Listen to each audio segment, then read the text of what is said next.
Budget की घोषणाएं ऐतिहासिक रही हैं, उसके लिए मैं माननीय मुख्यमंत्री जी को धन्यवाद भी देता हूँ, आभार व्यक्त करता हूँ।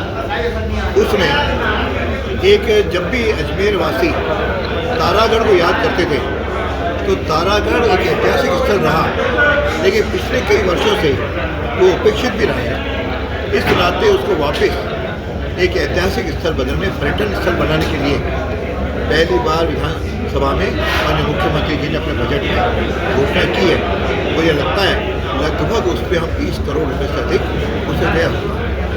दूसरा ऐतिहासिक घोषणा विधेयक जो आया वो हमारे यहाँ 38 वर्षों के बाद बनने वाली आयुर्वेद प्राकृतिक योग विश्वविद्यालय है।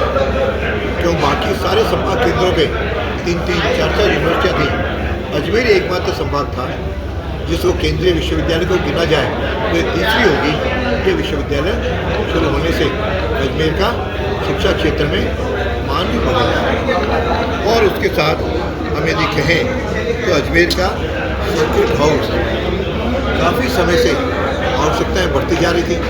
अजमेर राजस्थान का केंद्र है, इसलिए यहाँ पर सर्किट हाउस में बड़े अतिथि आते हैं, दूसरे राज्यों के गवर्नर्स आते हैं, अध्यक्ष आते हैं, मुख्यमंत्री जी आते हैं। इसलिए उसको हमने 16 करोड़ रुपए उसके लिए माननीय मुख्यमंत्री जी ने उसकी घोषणा की है। और अजमेर की मूल समस्या जो रही है वह हमेशा पानी की समस्या रही है। उस दृष्टि से इस बार जो गांव नए जुड़े उसके लिए नए 28 करोड़ के आसपास की योजना, उसके लिए भी घोषणा माननीय मुख्यमंत्री ने की है। और दयानंद सरस्वती का पेनोरमा भी इस बार बनने जा रहा है। और जो अजमेर को 4 खासियत मिली थी उससे रेवेन्यू बोर्ड भी था। तो रेवेन्यू बोर्ड का जो बिल्डिंग है काफ़ी पुरानी थी। पहली बार एक सरकारी बिल्डिंग को 150 करोड़ रुपए एक साथ आवंटित हुए और नया रेवेन्यू बोर्ड का नया भवन भी बनेगा। और जनाना हॉस्पिटल में कॉटेज वार्डों की कमी थी, उसकी घोषणा हुई है। फिर एक अजमेर चूँकि आध्यात्मिक केंद्र भी रहा है, तो आध्यात्मिक स्थल कहते हैं ऐतिहासिक आध्यात्मिक, तो यहाँ पर एक 3 करोड़ की योजना से एक आध्यात्मिक केंद्र भी बनने की माननीय मुख्यमंत्री जी ने घोषणा की है। ड्रेनेज सिस्टम के लिए 200 करोड़ की घोषणा हुई है। फिर अजमेर का जो पानी जो यहाँ पे बरसात का सड़कों पे बह उठता है, उसको भी बाहर लेने के लिए 100 करोड़ रुपए उसकी भी घोषणा हुई है। तो मैं समझता हूँ इस प्रकार अजमेर में हम निरंतर प्रगति करते जा रहे हैं। तो केवल ये प्रगति अजमेर तक सीमित न रह करके हमने इसको अपने विधानसभा के अंदर भी नए नए आयाम बनाए हैं, जिसमें पेपरलेस इसको विधानसभा को बनाया है। पेपरलेस के साथ नया सिग्नेचर डिजिटल होने शुरू हो गए। नए लोग जो हैं वहाँ पे अधिक से अधिक जीवंत संपर्क विधानसभा के साथ रहे। उसके लिए वहाँ के म्यूज़ियम को जन दर्शन के लिए हमने खोल दिया।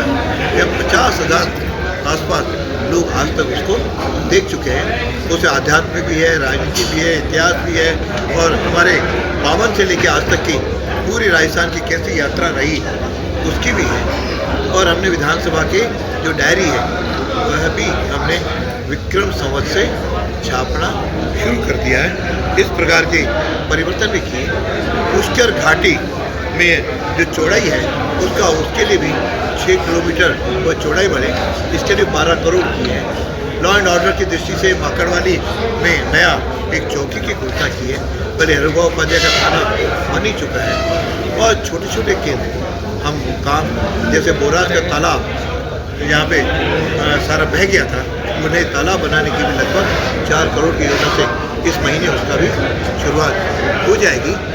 ऐसे यदि गिनते जाएंगे तो लगभग 45 एक नई घोषणाएँ पिछले 2.5 वर्षों में अजमेर के लिए हुई हैं और वे ऐतिहासिक हैं। अजमेर में नया स्वागत द्वार बन रहा है, नया स्टेडियम बन रहा है, नया कन्वेंशन सेंटर भी बन रहा है, और इसको लेकर नई लाइब्रेरी बच्चों के लिए जो उपयोगी होगी वह भी 4 मंजिला बननी शुरू हो गई है। तो इस प्रकार हम लगातार आगे बढ़ रहे हैं और मैं सोचता हूँ कि अजमेर आगामी 25 वर्षों से बिजली की समस्या मुक्त हो। उस GSS की भी वो हमने घोषणा की थी, वो इस अप्रैल माह में उसका भी शिलान्यास बनेगा। सुपर शरीफ ब्लॉक में बन रहा है, तो चारों चिकित्सा, शिक्षा और पानी, बिजली, पर्यटन के कई घोषणा हुई है। तो अजमेर भी आगे बढ़ रहा है और नई आगे हमारी यात्रा भी शुरू हुई है। इसके लिए 2 वर्ष के विधानसभा कार्यकाल के लिए हमने पुस्तक भी छापी है, वह भी आप लोग उसको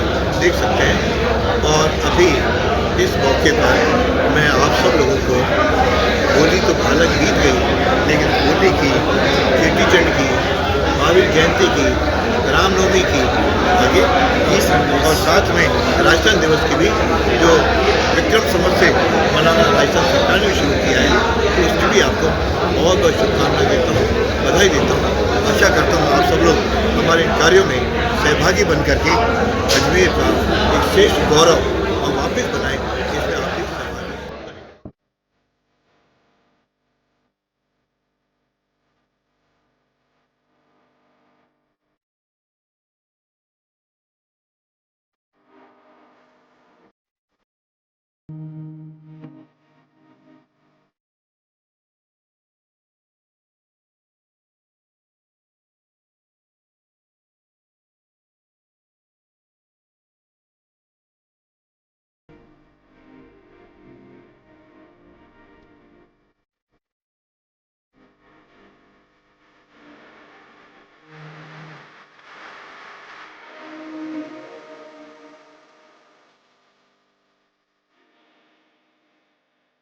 मैं आश्रम केसवानी आजाद स्वीट से आपकी सेवा में कम से कम 47 से ये दुकान चालू है और यहाँ पर देसी घी की वैरायटी और मावे की वैरायटी और अपनी कई वैरायटी हैं जो कि अजमेर में हर जगह नहीं मिलती है। सोन हलवा है, कराची हलवा है, सोन पपड़ी है, नारियल की मिठाई है, काजू कतली है, अंजीर कतली है, बहुत सी और भी अनेक वैरायटियाँ हैं हमारे पास जो आप खाने से खुश हो जाएंगे।